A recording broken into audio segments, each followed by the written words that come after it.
All right, welcome to the Alternative Football Panel. I'm your host this week, XFLMikeG, and with me, as always, our producer Rick 8-Bit, Royce, aka VikingWax Press, and a special panelist we haven't seen in a minute, Zomb Phox. How's it going, guys?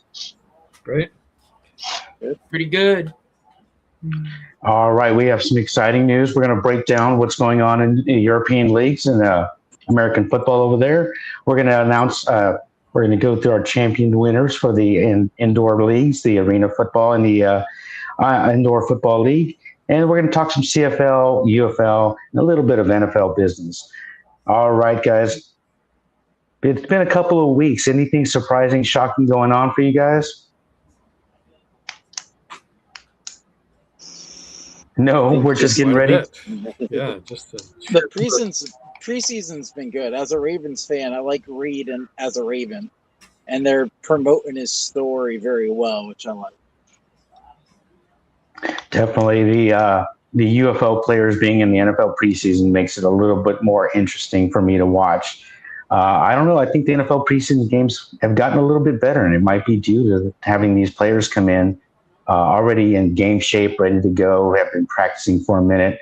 What are your opinions on that, guys, before we move on?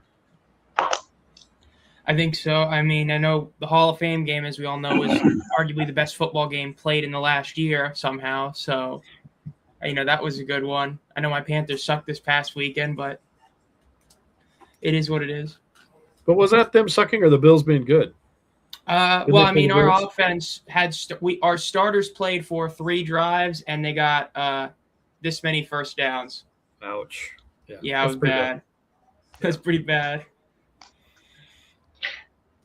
All right, we're going to jump into the Euro Leagues. We're going to start off with the EFA Championship game with the Ravens and the Nordiques. They both won their games. The first game was a little bit closer for the Ravens, 52-33. They advanced to the championship game against the Nordic Storm.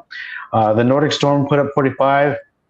Initially, the opponents had a first quarter that was kind of on and off, and they struggled. They put 2 field goals on the board in the first quarter, and after that, they weren't able to do anything. But they'll be meeting Raven and the Storm will be in the championship game for the EFA. Unfortunately, our panelist that regularly covers those the Euro Leagues was not available this week. John is gearing up for his season and getting back to school. So I'm going to do as best I can and get you guys to help me out, cover some of these Euro Leagues before we jump into the fun stuff, because I know the fun stuff that we're all waiting for is going to be the UFL news and the UFL to NFL signings. Any thoughts? Anybody catch any of this? I know you got to get up pretty early in the morning to catch some of these games. Anybody?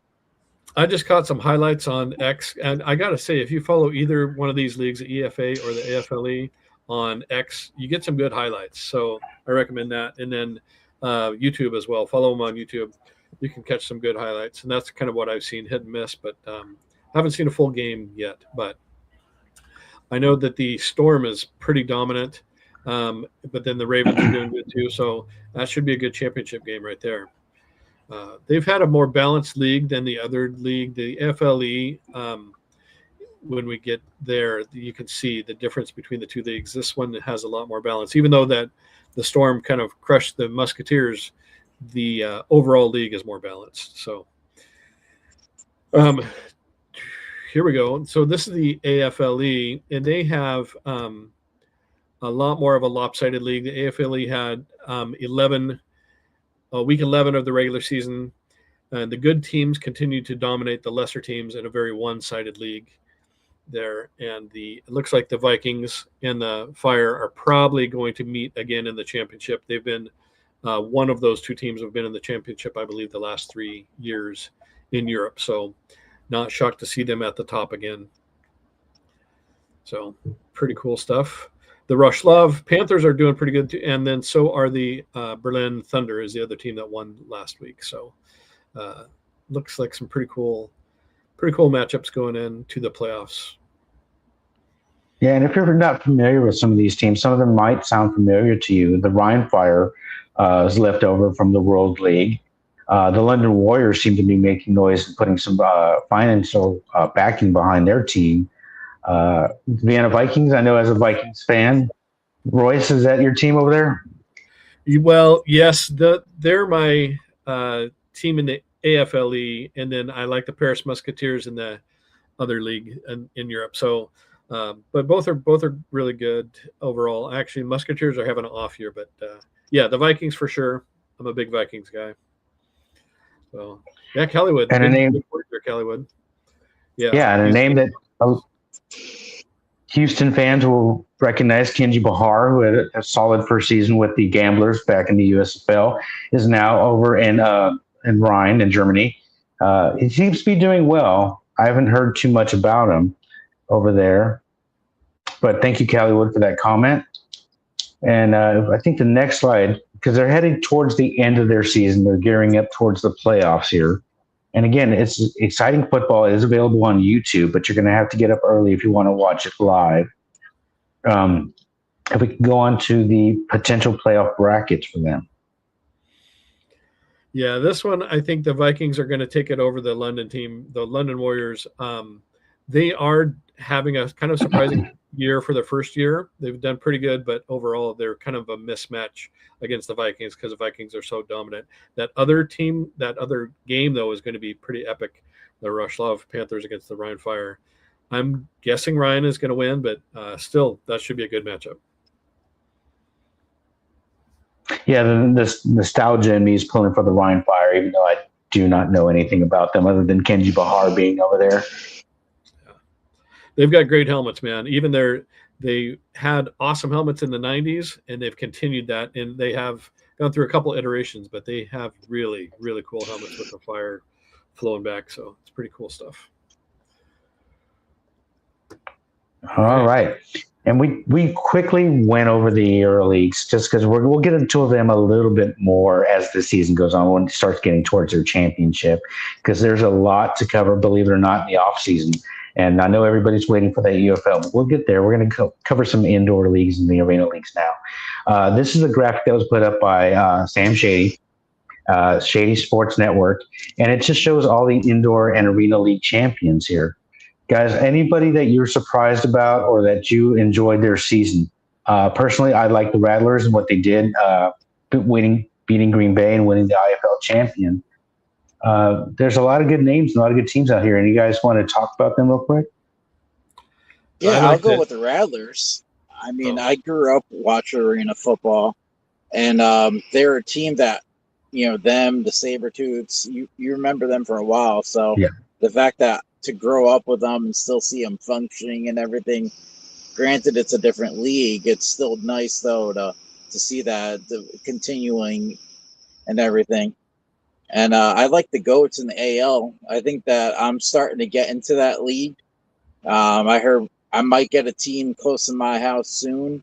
Yeah. We got some open arenas in the Connecticut area, so I'm hoping that we could branch out, get some teams, and then we could really enjoy a lot better.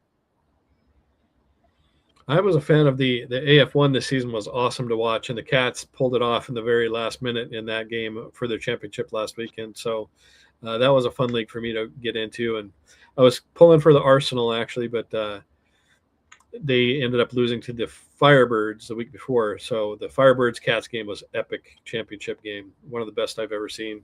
Outside of last year's IFL game, which came down to the last second second play. So all these leagues, you got to give them a chance because they're super fun to watch. Even though it's not really like watching outdoor football at all. It's such a faster game. It's such a shorter field and with tons of passing, very few runs. And when they do, they're little screen runs or, just to get a yard or two, and then they go for another long bomb. So super fun league to watch. Yeah, and going back to that game against Albany, I want to talk about Albany's quarterback, Sam Castronova, real quick.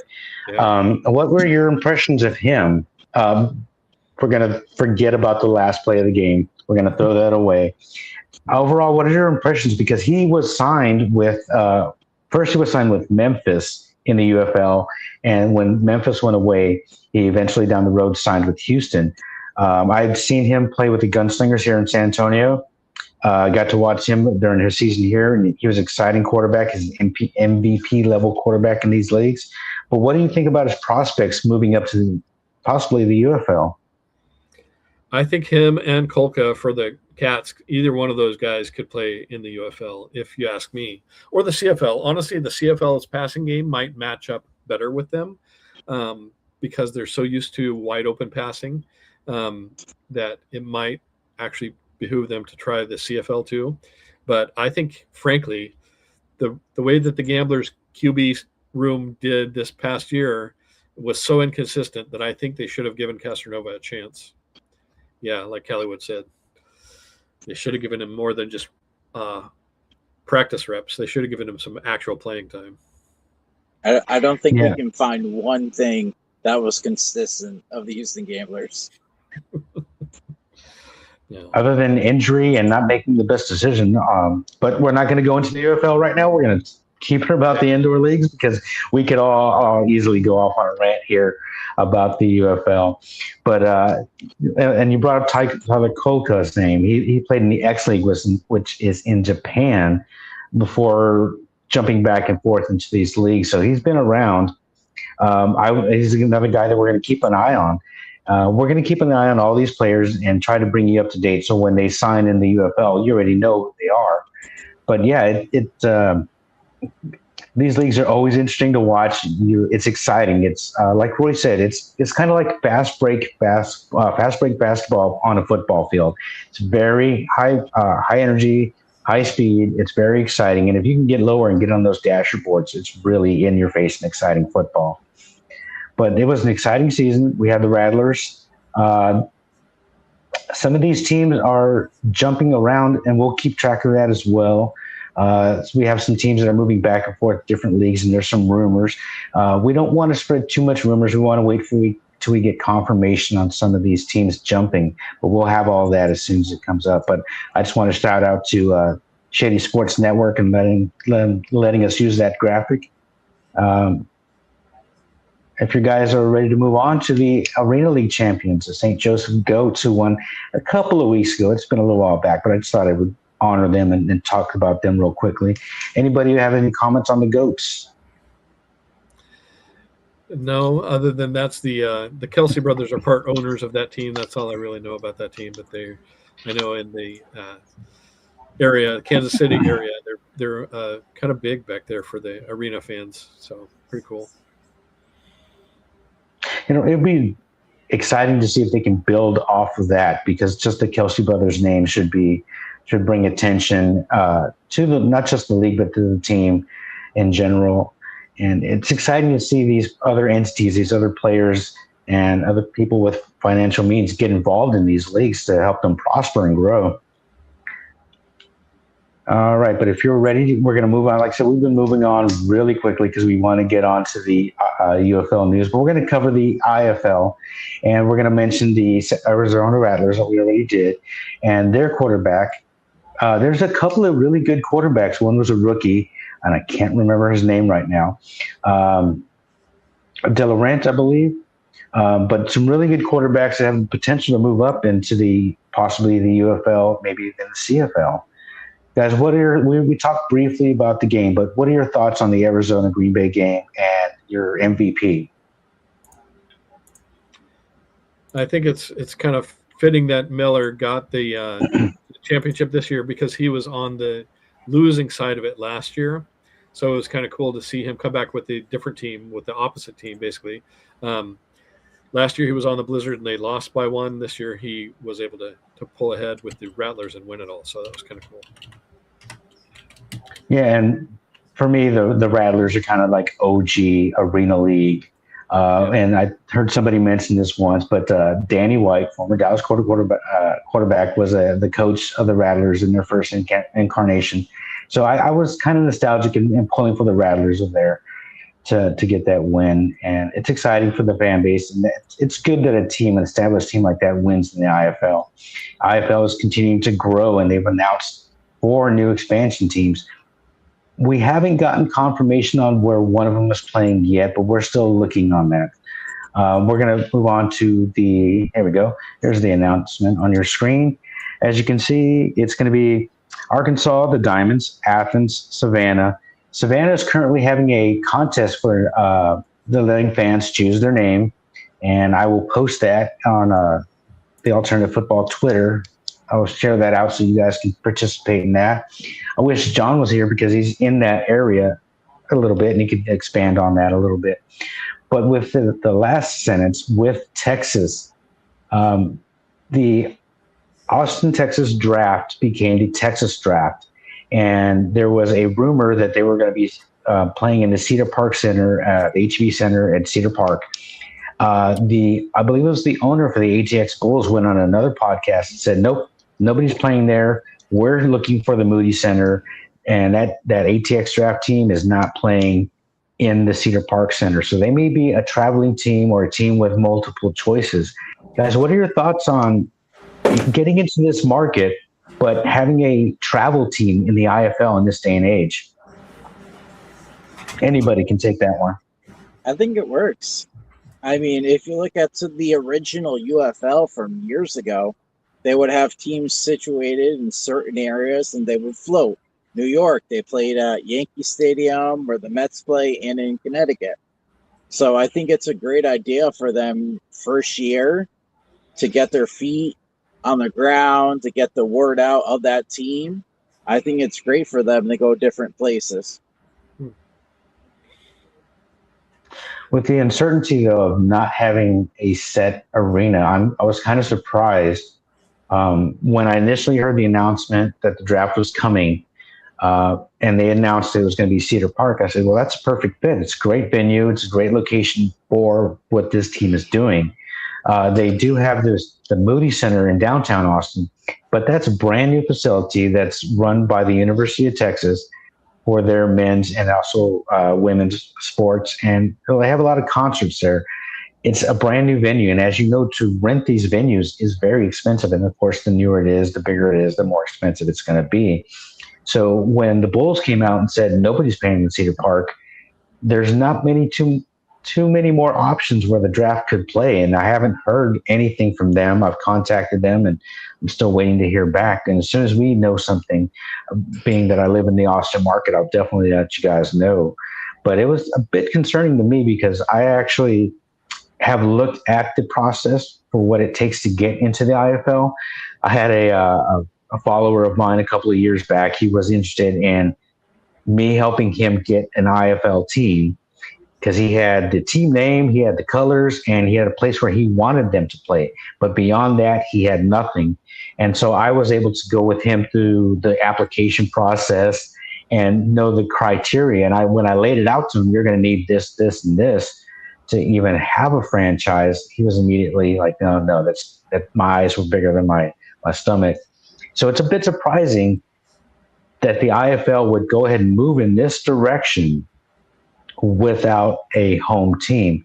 And again, there is a rumor that the San Antonio Gunslingers will be leaving the IFL. It's not confirmed, and as soon as I have something on that, I'll let you know as well.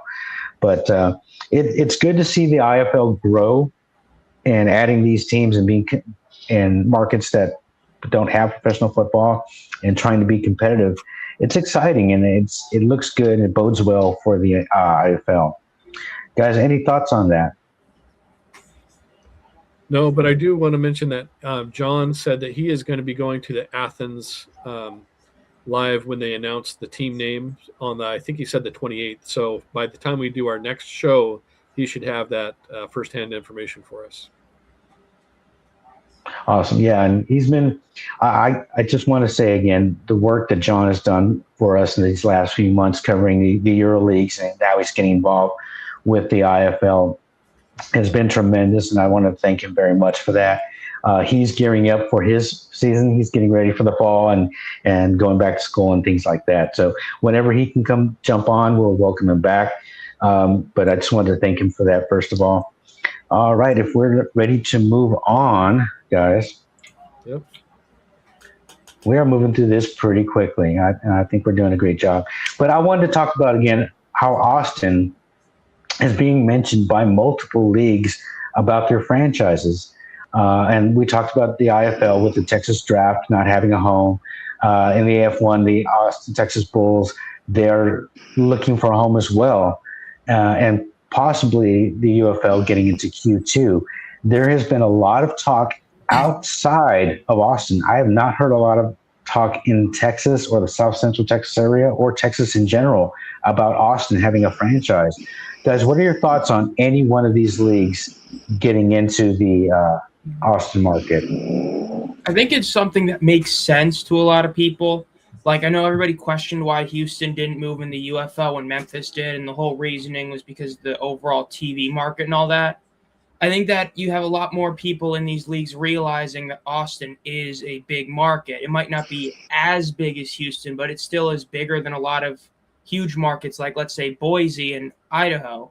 And so it's like, you really don't have that many teams in Austin, and Texas is such a big state that even if you have, a team in Dallas, a team in Houston, a team in San Antonio, you're still talking like 3+ hours. And once you hit above a 3-hour drive, that's not really within day driving distance. And so, Austin is one of those that really could be a potential market that's some untapped potential. Yeah, I agree. It seems smart to me, too, to capital. They have one of the biggest college football followings out there, period. So if you can grab a small percentage of that group, why not? So. What also helps, too, is with the UFL Central being in Arlington, by flying to Austin, that will also help lower some costs. Mm-hmm. Yeah, definitely. Being in the Austin market, Dallas is only like a 3.5-hour drive or so. And in Texas, we're used to driving that far to go see events. 3.5, 4 hours, not a big deal. So it'll be interesting. But it's also of note that the UFL had Dallas or Arlington as their TV market. And living right down the road in San Antonio, the Brahmas were not even in the Austin market. So I don't know what exposure there is of the UFL in Austin, but I plan on looking into it and giving you guys some good information. The little graphic that you see on the left there is from Luke Miller, formerly of State of the Stallions. I don't know if he's with them anymore, but it just shows some of the growth of the indoor leagues and what we could possibly expect out of them. Guys, any names that jump out to you or do you want to talk about on this list?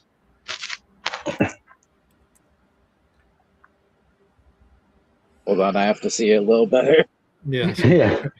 We've got in the IFL Athens, of course, the Texas Draft, Savannah, Arkansas Diamonds.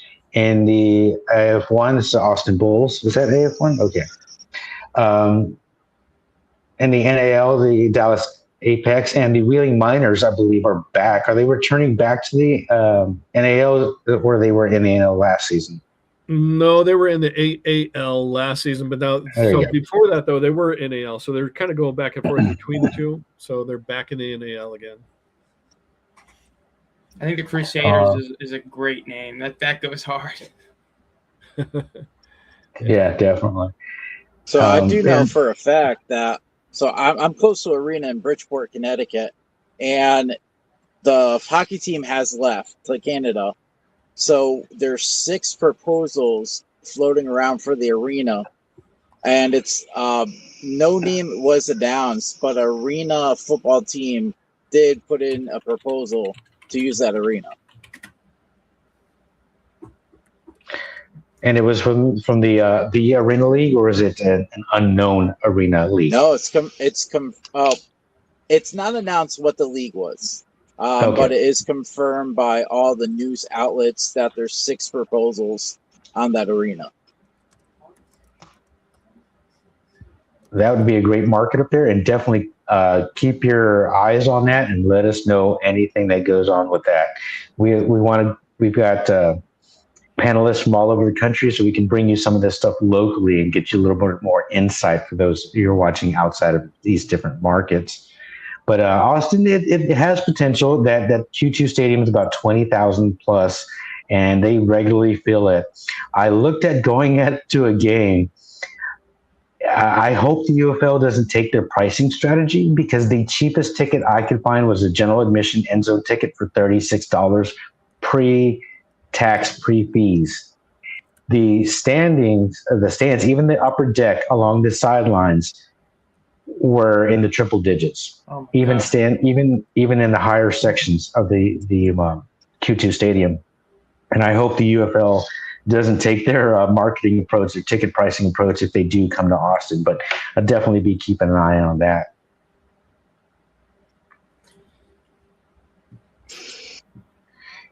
I'm going to mention this comment here about the Austin Wranglers. The Austin Wranglers is a former Arena League team, I believe, and the UFL does not have the trademark on the Wranglers. Our trademark guy is Rick.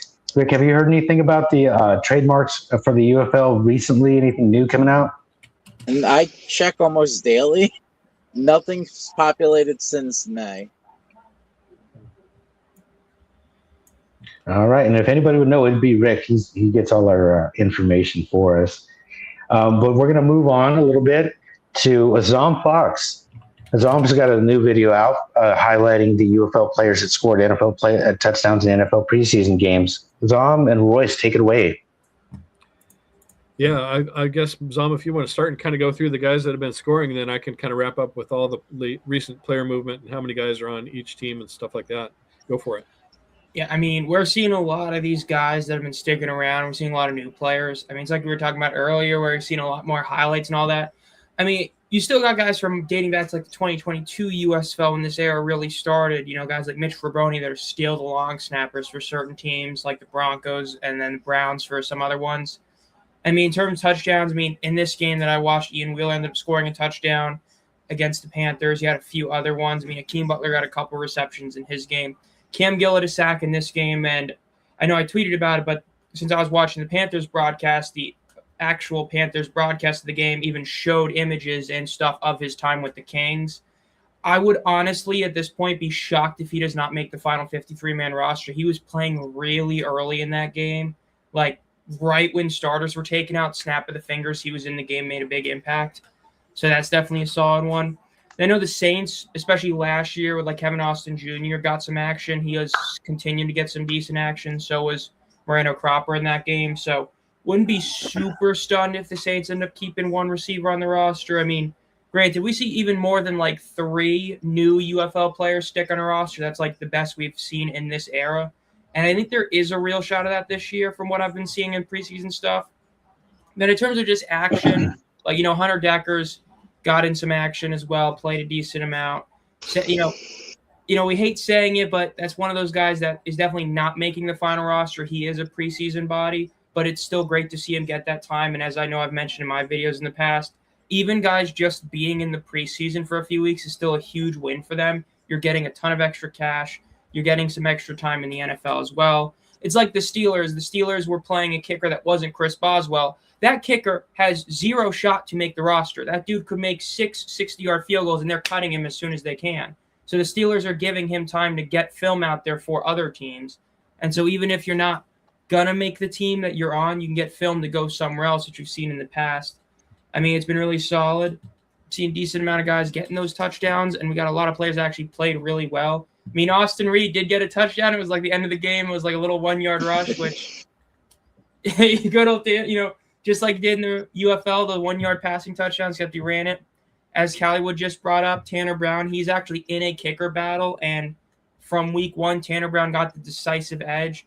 Charlie Smythe ended up missing a 52-yard field goal really badly, whereas Tanner Brown made a 49-yarder and was perfect. So there's a shot we might get to our 5th UFL kicker in the league, which would be great. So, I mean, it's overall been pretty solid. I mean, when I was making this video, this was the most aggravating of these videos I've ever had to make because I literally had to do images for basically all but I think 1 game because that's how much impact the players had. And that's not even talking about the guys that do not show up in the stat sheet, like the aforementioned long snappers, the offensive linemen, the tackles that only come in for a few plays and all that. Because, I mean, even this preseason, I think it's roughly like 12 offensive linemen are playing from the various previous leagues, like, you know, Ricky Lee and all that. So it's just been a lot, man. It's been great. Yeah, I like to see even just them getting some time. Like there was Patrick Jenkins, I think, got picked up by the Jets.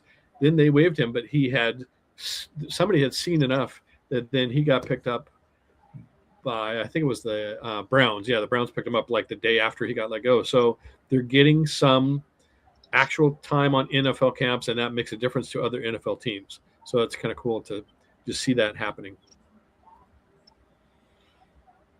And one name I wanted to bring up, Terrence Cropper. Now he's hyphenated, Terrence Cropper Moreno, who starred for the Gamblers this year, had that punt return in week 1, I believe it was. He was formerly, I know he had been on the Saints roster, but prior to that, he was on the Cowboys roster because I was actually rooting for him last year, and he got to the final wide receiver spot, but was released when the Cowboys acquired George Pickens. So these guys are right there on the edge, and it's good to get for them, like you said, to get film. And the NFL's a long season. There's always injuries, so these guys are getting film. So hey, we brought you into camp. Now we need you. You already know the system. Let's go. So it's an opportunity not just for right now and making the opening day roster, but it's for practice squad and injury replacement down the road. But guys, go ahead. I'm sorry. I know I mentioned that in my last video with like Adrian Martinez. Like even if he loses the QB threat battle to Curtis Rourke, I believe it is, it's not the end of the world because then let's just say, knock on wood, Brock Purdy goes down or somebody gets hurt while practicing. He's going to be the guy that most likely gets signed. I mean, especially at quarterback, we see so many of these guys that we think are out of the league just randomly appear on the team because they either have a connection with a coach, have some good film on them, or just something. Like I know with my guy from Cincy, Desmond Ridder, when he got signed by the Packers late last year because they were playing a team like the Vikings, and it was just for that reason. So, there's always a shot some of those guys end up making it somewhere.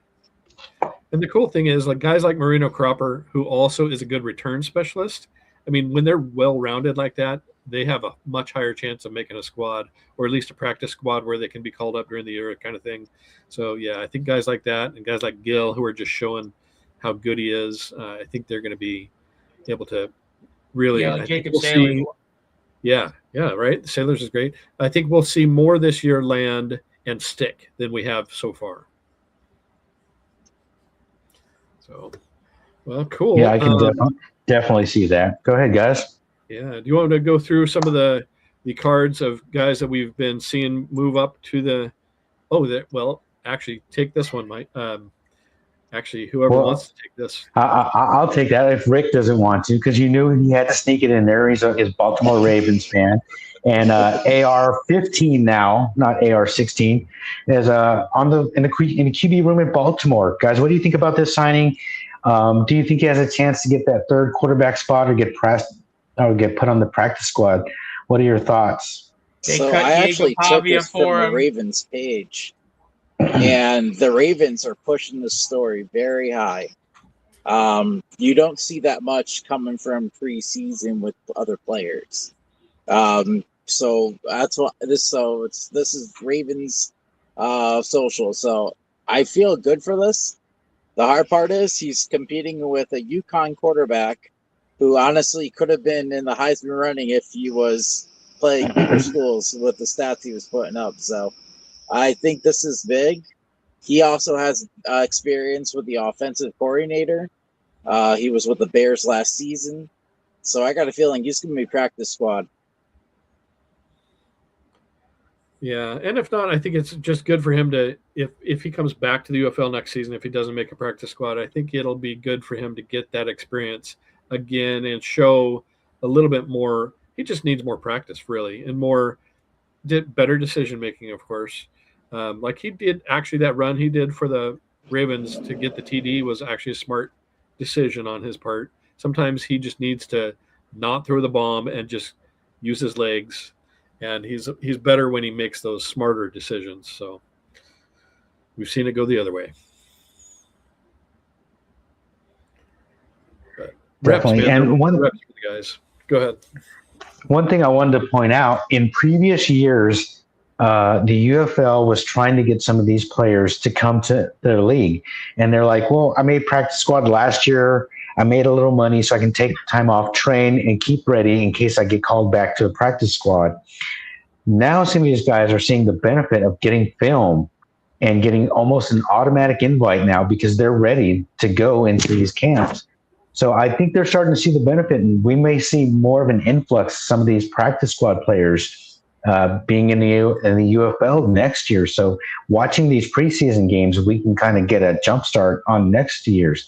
UFL season, because the NFL is just the UFL's off season. I'm sorry. That's just how I feel about it.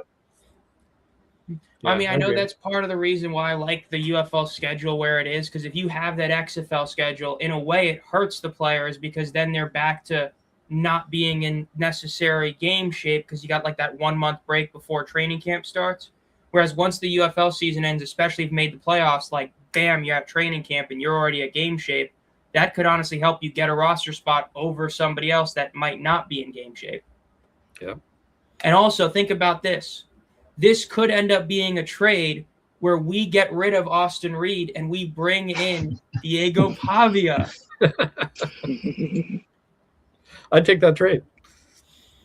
Maybe. Well, here's a big question. Would you rather have those two guys or would you rather have this guy, Mr. 9? He's better than Max Bosmer, man. So, but yeah, I'd take Kyler Murray over all of them, frankly. I'm very nervous about my Vikings this year, but I think their defense is going to be everything. As long as Kyler can just toss it up to Justin Jefferson, not JJ McCarthy, then we're going to be good. But that's the NFL. Let's move back to the UFL and talk some of that. So this is a little graphic I put together for how many players have gone to each team. And if you're a fan of a team that's not listed here, I'm sorry, you don't have any UFL players on your team. But Detroit, I think I might have counted that wrong. I think they're actually tied with Arizona with 5 players on their team. Carolina and Tennessee and Dallas each have 4. And then you've got a slew of teams with 3, a bunch of them with 2, and then 6 teams with 1. So a lot of teams. This is a big chunk of teams that are represented here in the NFL that have UFL people on their team right now. Like we talked about, maybe 5 or 6 will actually stick. Hopefully more. We're all hoping that more of them do. But in reality, like we saw last year, I think there were 3 or 4 that went into the season on regular season squads, not just practice squads. So and this is just this year, right? This is just this off-season signings. So that's pretty good. I mean, we've already landed 64. We have at least 2 more full weeks of NFL preseason to go. So they're going to be continuing, like over the last 2 weeks, there have been 39 guys jump over the last 2 weeks. So that's a ton of people that they're taking a look at. So you got to love it as a UFL fan to see that many guys getting tryouts, and actually not just tryouts. These are all signed, and there's a ton more just getting tryouts too. So pretty cool to see. So and that's like, oh, go ahead, Mike. I was just noting that's like 27. That's more fingers and toes than I have, but it looks like 27, which is a good chunk of the league signing UFL players, and that's awesome. Yeah, I mean, that's just over the last 2 weeks. And actually, that's added over the last couple of days. That's ballooned up even more. So I'm just going to fly through, and I'm not going to name every one of these guys, but I just made cards of each of these guys that are actually signing with NFL teams. We've had a ton of good guys. Like Jashawn Corbin didn't have the best season last year, but he did the year before. So to see him getting his shot with Dallas is cool. Isaiah Bolden going to the Eagles.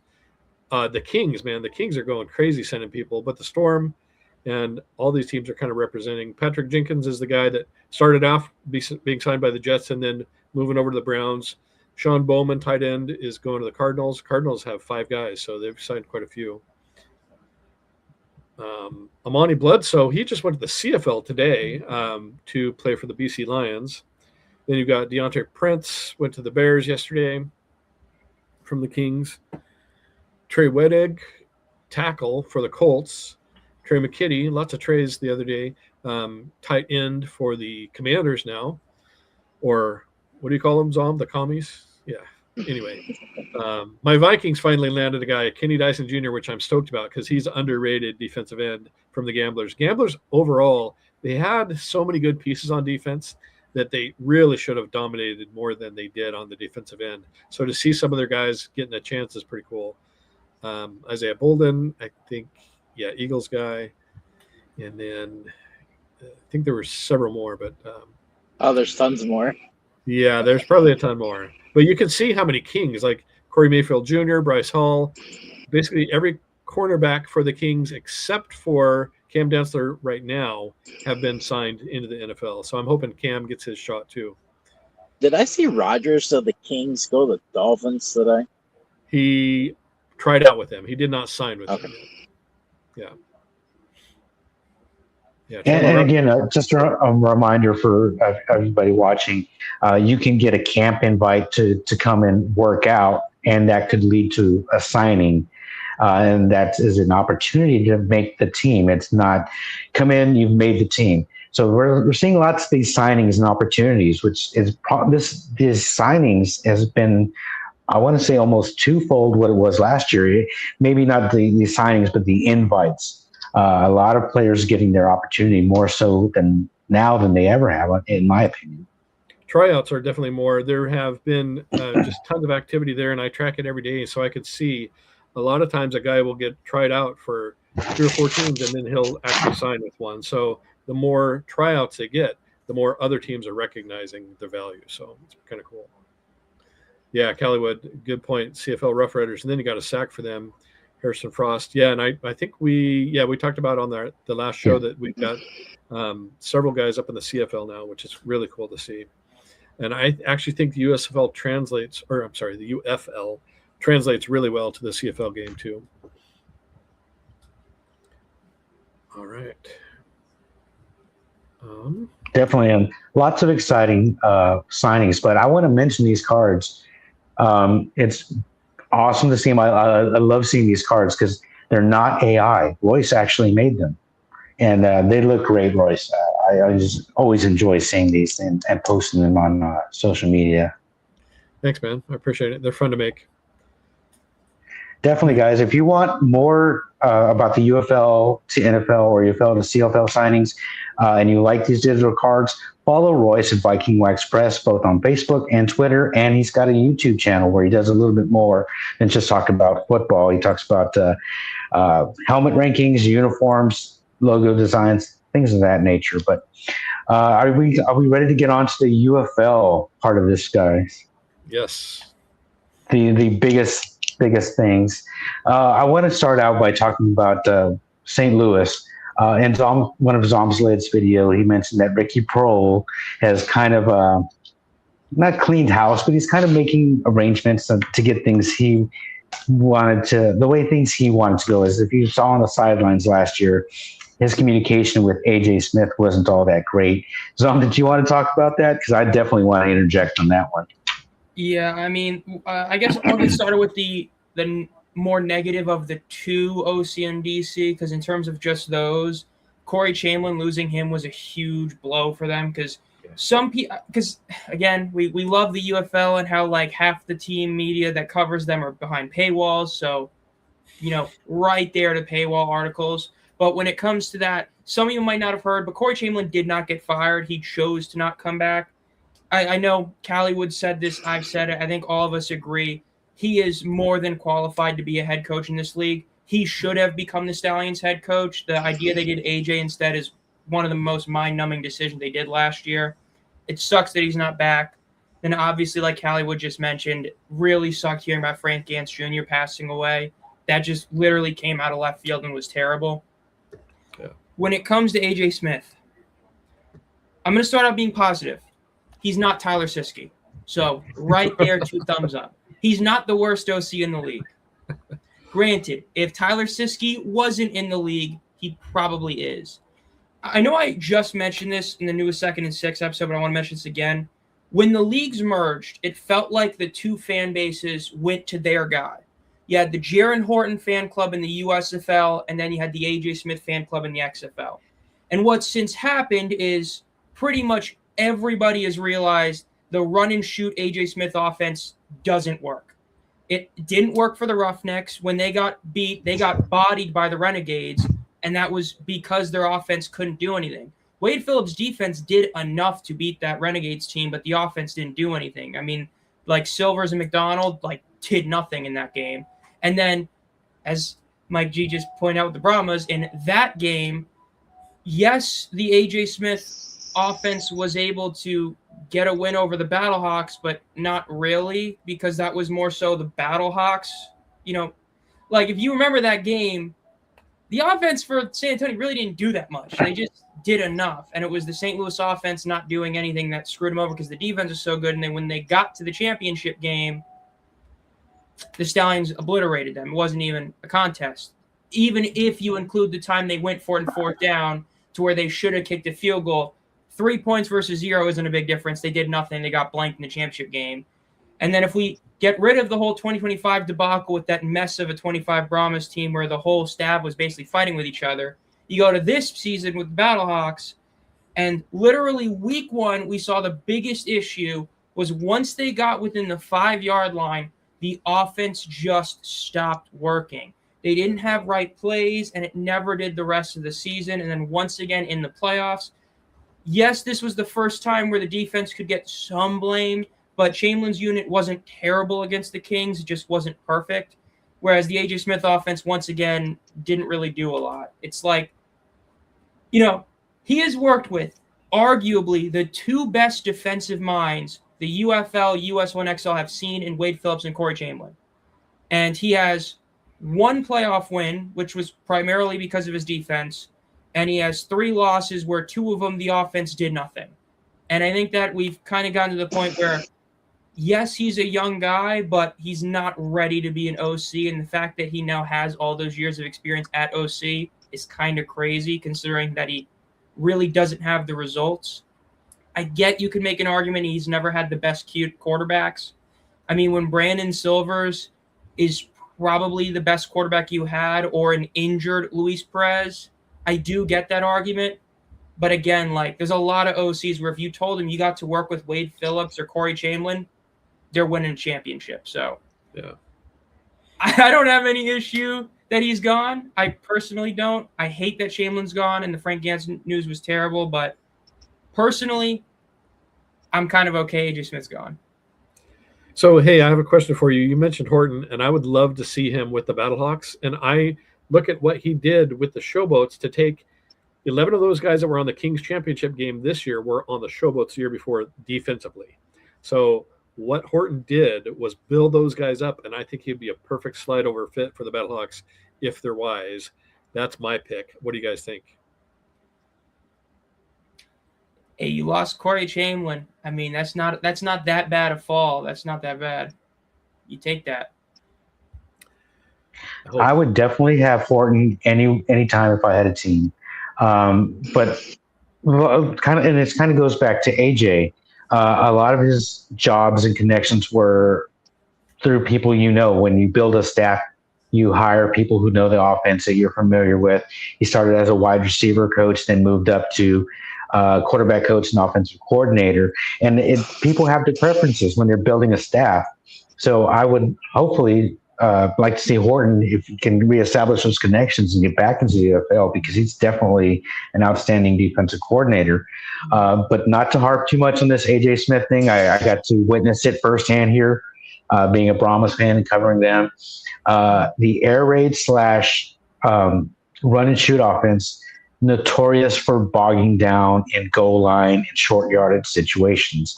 The Brahmas did carry some tight ends, but they were mostly pass receiving tight ends, not run blocking tight ends. You don't have a fullback or a second back in the backfield a lot of times. So you're giving the defense, you're giving them what you're going to do, and they can plan out and strategize against you. And that led to a lot of our we were third and long quite a bit when we were unable to convert on short yardage and goal line, like Zomb was talking about. You've got to have more depth. AJ was given, I believe, and I don't know this, he's followed through with it, a special quarterback job with the University of Colorado with Deion Sanders. So again, it's Texas, it's knowing people. I didn't see him leaving St. Louis for just that job. I think he was going to try to do both, but Ricky Prohl went ahead and made the decision for him. And I think, for the sake of harmony and getting along, Ricky Prohl will find somebody and bring them in. But it's interesting news out of St. Louis. They're going to have to replace the coordinators, offense, defenses, and then the loss of Frank Gans. And that was a terrible shock to that fan base, guys. Just overall thoughts on that before we move on? I know he's up there in age, but if Ricky wants to run the greatest show on turf offense, also known as the Mike Martz offense, again, I know he's up there, so I don't know if he wants to, but Mike Martz coached in the AAF, so why not? I think Mike Martz might be around the Wade Phillips age, so why not? If we can make a concession for Wade, we can certainly make one for who would be considered a legend in St. Louis for Mike Martz and the greatest show on turf. You know what else could work, honestly? I think this would be a scenario where a co-OC of guys that aren't the most experienced actually could work. Like, this is just completely offhand. I genuinely don't know exactly how much coaching experience they have and all that. But, like, Azir Akeem maybe, or, like, somebody else that was part of that greatest show on turf. I mean, like, if you put 3 guys together, Ricky and then, like, a dual OC, versus, as Callywood brought up, just Captain Munnerlyn, I think it could work if you have, like, a trio of offensive guys, maybe like an Orlando Pace or something. It might be an out there idea, but it could work, and it would be better than just having one guy at OC that's, doesn't have experience coaching. They did that for a minute because if you remember, Perez was running the running game for St. Louis, and A.J. Smith was calling the pass game. And to me, that, again, just highlights the lack of a run game in his offense. He needs to add that to his offense if he wants to continue to grow and prosper. But that's kind of the situation they had last year, and they could definitely do something with it this year. This is a developmental league, not just for players, but for coaching staff to get experience. So that would be an interesting scenario there. All right, guys. I want to bring up one more point about coordinators because, spoiler, I have a video out coming this week about which coordinators I think should be fired or which one should be brought back. When you talk about growing as a coordinator, I don't know if everybody realizes this because he's kind of flown on the radar. Do you guys happen to know off the top of your head who the single longest tenured coordinator is in the UFL right now? Ooh, good question. There's one guy that has that by a wide margin, believe it or not. Oh, is it Blake for the Defenders? Nope. No? Because he's only been coordinator a year and a half. That's right. There's one guy that's been it for 4 straight years on the same team. Eric Price and the Gamblers has been their OC since the first year of Curtis Johnson. And that offense, I know there's been all the issues with quarterbacks, but that offense has never really been good. Forgot about Fred Keiss. You're right, Calvin. I did forget about him. But, well, even then, technically, no, they're tied because 2023. But, yeah, Eric Price has been the OC since 23. I cannot believe he's still the OC there, considering how that offense has never really been good, outside of Mark Thompson having that one great year. Yeah, to have guys like Thompson and Hall on that team and never go anywhere with them is just proof that he should not last that long. But Keiss, on the other hand, he's awesome, and he deserves to be there for as long as he wants. That's crazy. Eric Price is tied with Fred Keiss. I did forget about Keiss in my video about how long he's been tenured, but yeah, Eric Price has been there 4 years, which is crazy. Yeah, wild. All right, sorry about that. I was looking at the comments and it kicked me out. But if you guys are ready to move on, we're going to talk about Michael Pohl and his Twitter. Zomb, I asked you in the tweet, who's worse at social media and Twitter? Is it Jaden Daniels and whoever's running his social media with their NIL deals, or is it Michael Pohl just saying whatever comes to his mind? What are your thoughts? I will say, I think there is something to be said about the whole Jaden Daniels thing because let's call it like it is, right? This panel has a lot of members, and we only have 4 guys here today. So, we were honoring Jaden Daniels by not having a 5th member here today, right? And, think about this. See, another thing that not everybody realizes, right? Scoring 5 points in the game obviously doesn't happen, but 15 does, 25, 35. Of all the preseason games, not a single one had a 5 in any quarter or at the end of the game. So even the league is honoring Jaden Daniels and not having a 5 anywhere. And, I mean, you got to love it, man. This is quickly going up there as one of the best memes in football we have seen in a while. Yep. I mean, it's bad. It's bad. But is it worse than Michael Pohle, axing Birmingham and Houston, then kind of apologizing to DC and St. Louis And in that, he talks about he moved resources to do that. And I want to talk about very briefly some of those resources that he moved instead of using them to maximize the marketing. We got a total rebrand of every single team. We got a complete rebrand as far as uniforms. We got a complete rebrand of the Houston Gamblers. How many millions of dollars did he divert from marketing for this personal project where he just decided he wanted to do that? And how do you guys feel about that? It's typical Rapoli in a negative way, where the best response he had is the one he didn't put on Twitter.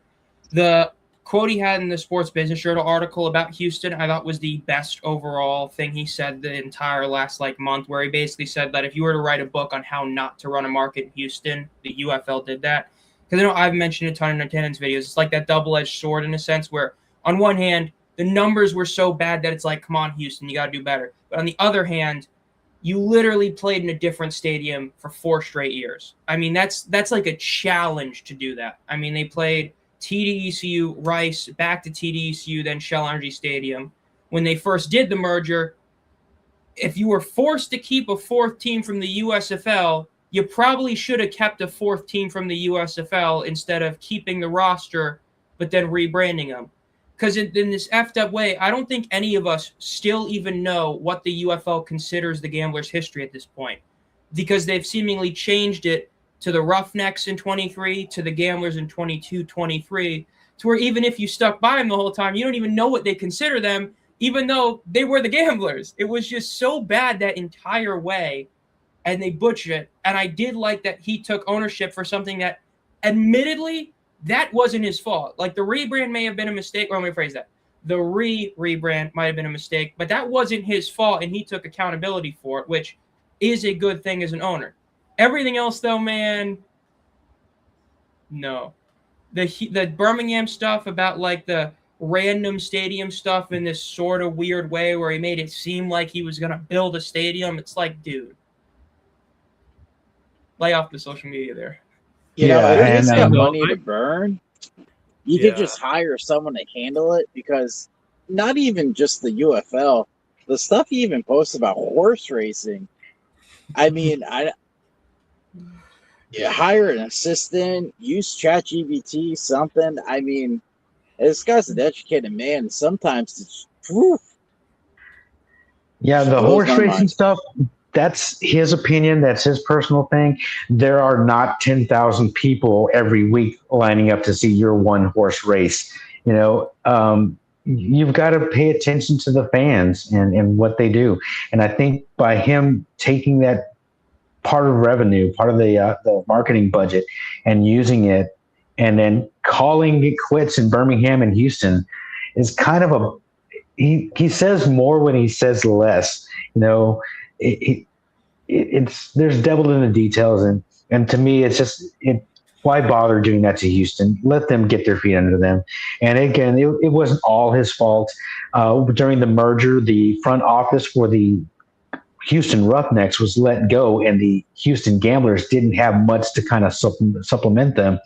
And barely this year, I was seeing some familiar names show up in the Gambler social media as ticket reps, and that was just about 2 or 3 weeks before they were axed, and now they're gone. I know that the Houston fan base is kind of orbiting and reforming around the Houston Falcons, and I believe they're going to be in the AIF or the AAF. I'm not sure, but we'll keep you up to date on that. They've kind of rebounded, and they're looking for a football team to follow, and hopefully they'll have one, because they deserve so much better. Here's my thing on Rapoli. I can forgive his idiot tweets because I believe that he will improve the league going forward long-term. Long-term vision, I align with. Short-term tweets, idiot. But at the same time, who cares about that little stuff? I mean, yeah, he's going to piss off the Birmingham people. He's going to piss off the Houston people. He's already burned those bridges anyway. I mean, as a Memphis fan and as a New Orleans fan, I hate that I lost my teams, but I get it. You don't show up for your games, you don't get to keep a team. That's kind of the way it goes, and any business person is going to understand that. So if you have his long-term vision for the league, I stand behind it, because he has improved the league already in the year plus he's been here, especially when you compared him to The Rock, who did 0. You know what I mean? So at least he is involved, frankly. Just to see somebody involved and who cares. I mean, he cares, sometimes not the smartest ways, but he cares. You can tell that he cares. Hey, remember, The Rock cared about the XFL. He used it to market his Tiramana tequila and his player, or my bad, his D. Johnson 54 jerseys. Yeah. You know, I will say I had a Terramana tequila sunrise at the Alamo Dome, and it came in an IV bag, but it was really, really good. It was worth it. But yeah, with marketing, Rapoli needs to understand when you have a team stop playing, because I'm trying to word this carefully. There are different words that you can use. They have folded, they have relocated, they have disbanded. They are, there's different words, and he doesn't bother to explain any of that. It's just like, they're gone. Oh, they might come back if they build me another stadium. I cannot believe the set of cojones this dude had to ask that city in that area, why don't you spend another $150 million and build me a smaller stadium while you're still paying off for that other stadium?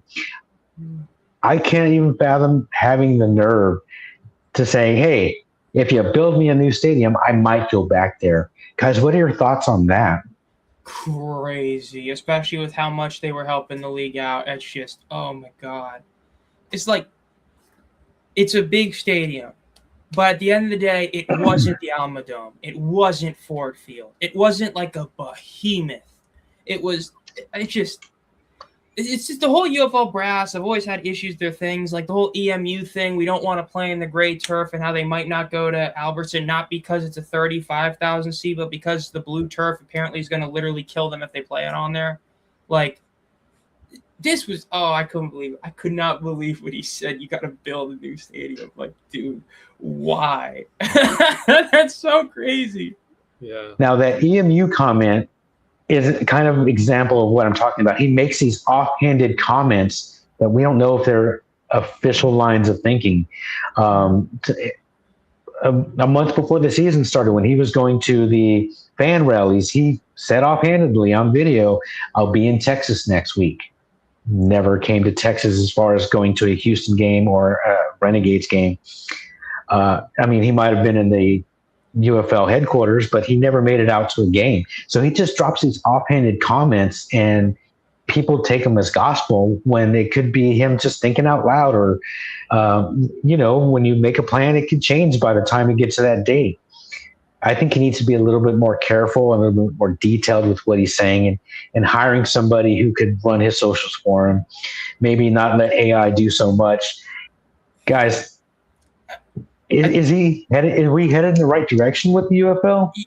I think part of this isn't necessarily directly what you're saying, but it sort of is. I think part of it is just like, especially with the way our fan base is, the UFL, is it's so based in like rumors and stuff, like dating back to the whole merger, where like you had so many reports come out that it's like, when you hear something from someone in like Rapoli, it's just like you're programmed to think it's true.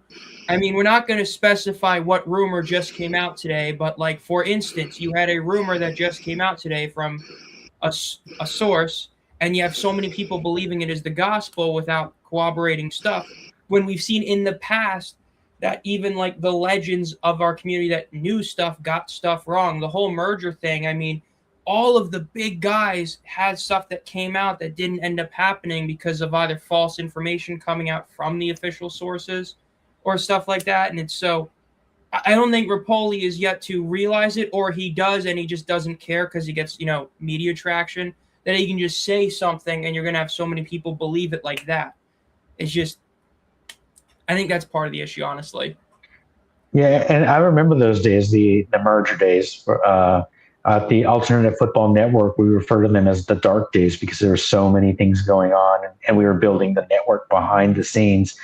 A lot of that was, I think, those established people may have gotten some wishful thinking, and it came back to a fan. It went to a fan and came back to them, and they just ran with it. And that's where a lot of these rumors got out of hand. And if you know me, I don't like dealing in rumors. I like dealing with sources. And if you can give me 2 sources on a story, that's even better.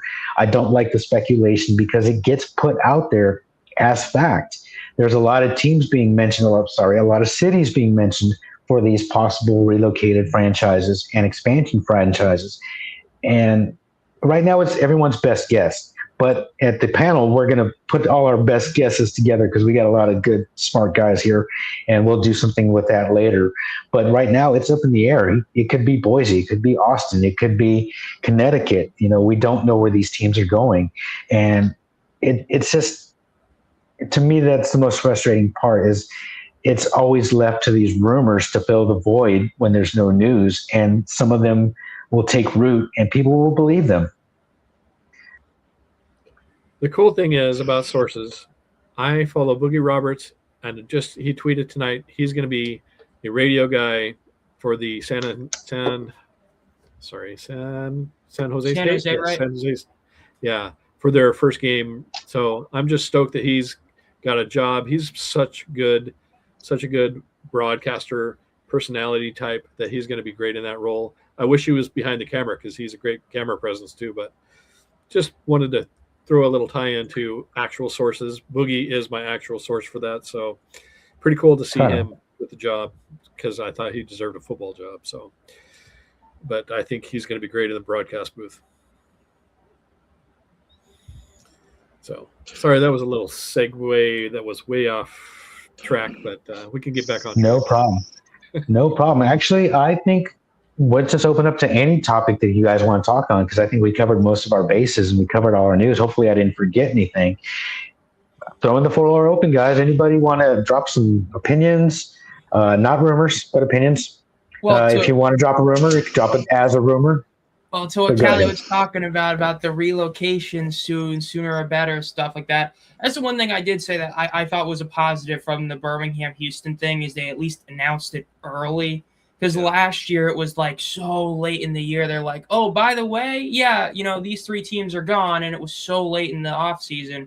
Whereas now, I mean, it's already been like a month since this stuff came out almost. And compared to last year, we're still like 2 months away from when they came out last year. So that's the one positive I would say.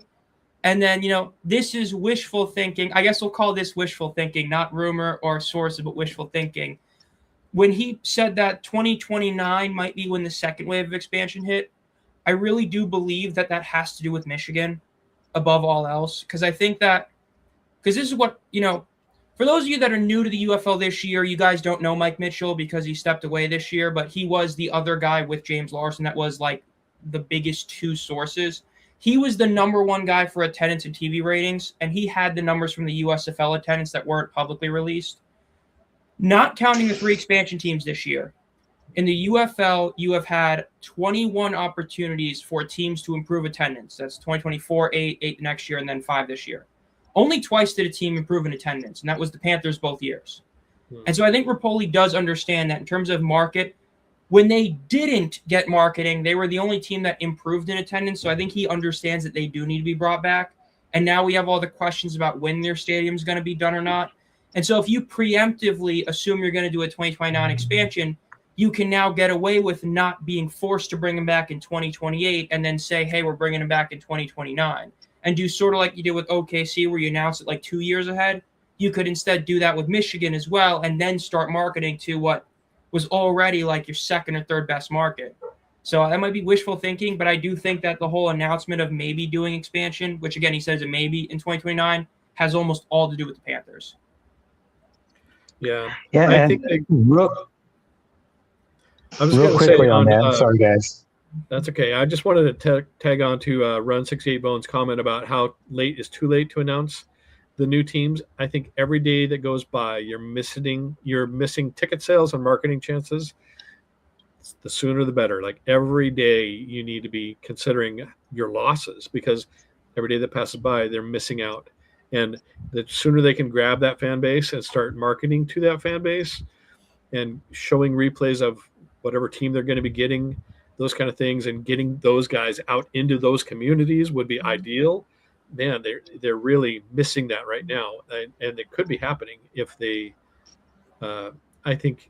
I do believe they probably know the teams. They're probably just waiting for some key piece to drop in, like a contract getting signed that is not, or those kind of things. But at the same time, boy, don't wait until October, please. I really hope that they're not waiting for both to be done. I hope that like when the first one gets done, they just announce it and they don't do something like that. Because I did like that about OKC. They got that announced early, and that's the best thing you could do. But yeah, it's the UFL.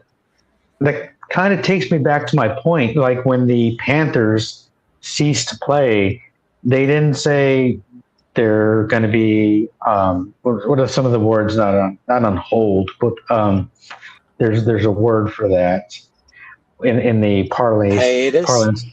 Hiatus, mothballed, backburnered, but he never said Michigan could come back, even though there is the opportunity there. He just kind of left it as they're not playing right now, and maybe they could come back. He's not opening the door. He's not closing the door, but I think he could have handled that a little bit better in terms of social media, because he could have burned a lot of fans in Michigan. I know he's burned fans in San Antonio and Houston. I'm sure Birmingham is not going to be one of the top markets on the TV anymore. And it's not just moving these franchises out of these cities. It's doing it in a way that gives them some clarity. Where are they going? Is it a temporary thing before we get a new stadium? Is it this team is never coming back? He doesn't give us much communication, or if he doesn't, it's not very specific. It's very open-ended, and I don't like that. Guys, what are your thoughts? We're almost to the end here, guys. Again, we're going to throw it open to anyone on any subject, guys. I like Kelly Wood's last comment there about the potential bases for these teams. They do have talent on those teams. Coaching is kind of the issue, I would say, but they definitely have talent. And if you look at just the receivers on Birmingham alone, I mean, they're amazing. And you got DTR at QB. If he comes back, they've got the players. They need. I won't go into the coaching situations, but they definitely could, if they announce teams right now, get some of those players out in the fan bases and start building relationships with the communities. That'd be awesome, because they have some serious good talent on those teams. Man, if I were to hear that I'm getting a new football team and I hear my head coach OC combos AJ McCarron and Tyler Siskey, I don't know if I'm becoming a team fan of that team. Oh my God. I was waiting for that one. Hey, hire your podcasting buddy as your OC that, did some coaching 15 years ago. Hey, it'll work. Yeah, but if DTR came to your high school and said, hey, I'm going to be a QB in a professional league in your city, like, you would probably get on board, and regardless of who this coach is in that situation. But I think that's the kind of thing that can get fan bases excited. And then it does also bring up the question, I mean, again, like what Callie brought up, where the whole reason you hired these guys, you didn't, respectfully, most of the guys you hired, you didn't hire because they were great coaches. You hired them because they were local big names. So then it begs the question, like he's bringing up, for the sake of argument, let's say you move the Stallions to Boise. You just have A.J. McCarron as a head coach instead of A.J. McCarron, the Alabama legend that's also the head coach. And it's like, I don't know what the benefit of that is. Because, I mean, with both those teams, especially the Stallions, the guy that's the current DC is probably better equipped to be the head coach. Houston, there's an argument, but I don't know. I feel like in the big 2027, I think I would rather give Marvin Sanders a shot at head coach than do the same thing again. But I don't know. It'll be interesting. That's what I'd say. It'll be interesting. Now, speaking from someone who's in Austin and could potentially get the Gamblers, Kevin Sumlin, who made his bones at Texas A&M, coming to their rival in the University of Texas homes wouldn't be the greatest marketing. If the Houston Gamblers were to end up in Austin, I made a comment that last episode that it was Houston sloppy seconds. I wasn't referring to the team. I was referring to Kevin Sumlin. I think we need a fresh start if the Gamblers are going to be coming to Austin. That cachet, like you were saying, AJ McCarron doesn't have outside of Alabama. And if you need to look locally. If you have to pay these guys for doing nothing for a year, that's fine. And I also do want to bring up 168 Bones comment. That's John, one of our panelists, is asking about DTR. And DTR, I don't know, guys. I don't think he'll come back, regardless of whether they're in Alabama or not. I think he's kind of fulfilled his what he wanted to do and get out of the UFL. What are you guys' thoughts on that? And then we'll go back to Charles Rogers here in a second. But what are your thoughts on DTR coming back? I hope he does, frankly. And I think it's a great league for him. He proved he can win games in this league, even with a terrible coach. So I think if he gets a chance, hopefully a different coach, even if not, they have the talent. If McCarron can somehow grow in his ability and get a better offensive coordinator, I think they could actually make waves and have a good team in spite of the lack of coaching because of DTR's drive, field general mentality, and professionalism, talent. Like, he is skilled. I hope he comes back because I think this is a great league for his level of talent. And frankly, in the NFL, I would love to see him back there. I don't see him getting chances this year. So I kind of worry that he's not getting looks for whatever reason in the NFL. So therefore, I do hope he comes back. Yeah, I would also like to see him back, especially after watching Matt Corral. I would even just to change at OC would be more than enough. I think that him with a better offensive coordinator, DTR really could put in some work. He had that one really good game against Orlando, and then it's just like, the Siski offense was so easy to figure out that, like, after that first game, defenses knew what to do against him. Like, it got to a point where it was, like, a bit aggravating, where every week I'm like, DTR had another game, statistically wasn't good. It wasn't his fault. He played well. His system sucks. And it's like, that's what I hate seeing, is when a guy is clearly talented, clearly good at that level, but is limited by the anchor that was Tyler Siski. I know I ragged on Harrison Frost a lot last year, but this might be a wild stretch. Especially Royce knows this is bad when I'm comparing him to this guy. OC versus head coach, like position for position, he might be the single worst coach we've seen, even worse than Kirby Wilson, relative to their coordinator coaching position. That's a low blow, that was a guy that, when hired, everybody hated the Siski hire. And you got to remember, Orlando put in two guys that combined for very little experience coaching at all, and were both significantly better than Tyler Siski at running an offense. It's pretty bad. Yeah. Oh, Kirby. Yeah, that first Mullers year was something else. So, yeah, I agree with you, Zomb. I think he's right up there in that level of scary hires. Man, Royce, I hope you don't have any pizza with you. I'm out. I love Kelly's comment about, are you saying you need him to coach better? Yeah, like that's what McCarron told his offensive lineman. Play better. Coach better. How about that?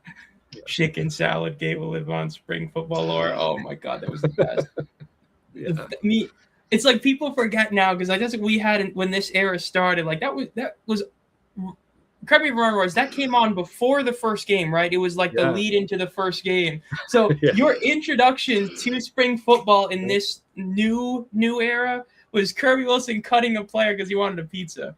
Not just a player, probably their best talent. Honestly, he probably was their most talented guy on the team. He cut him because he had pizza in the line. That was because he asked for pizza. Yeah. Well, back to a point that was a while ago, but I wanted to bring this up with Houston and Kevin Sumlin. You rebranded the team to the Gamblers. The Brahmas just had an absolute disaster class because basically everybody was fighting with each other. And you had this young guy build the team together to try and do their best. And that young guy just so happened to be the grandson of the OG Gamblers coach. And you decide to not bring him on as the Gamblers head coach. Yeah. Peyton Pardee. What are we doing? Pardee would have been awesome. Yep, and he's still tight ends coach in UTEP now. Yeah. And then you also had the whole Mike Nolan thing. Hopefully they're saving him for a Panthers return, because if the Panthers come back and he's not the head coach, that makes the decision not to bring him back even worse. But because if you bring him back, I can see it. Because then, he's back with the Panthers. That'd be cool to see. Yeah. I like that idea of having Pardee coach at OKC. That'd be a great fit. That'd be really cool. I don't know. For me personally, that'd be hard because I'd be pulling for Peyton Pardee. But now that Houston's gone and San Antonio's gone, all I'm left with is Dallas. So by default, I'm a Dallas fan. I'd like to become an OKC fan. If Pardee was there, I'd definitely do that. And I still may. But we're going to start to wrap it up, guys. We're going to continue to talk until we go off air. I just want to thank you guys for another great show. Thanks for coming on, and we're going to wrap it up. Rick, take us off anytime you want. We're just going to keep talking. Guys, follow social media. Zomb Phox is available on Facebook, Twitter, and YouTube. VikingWax Press, same thing.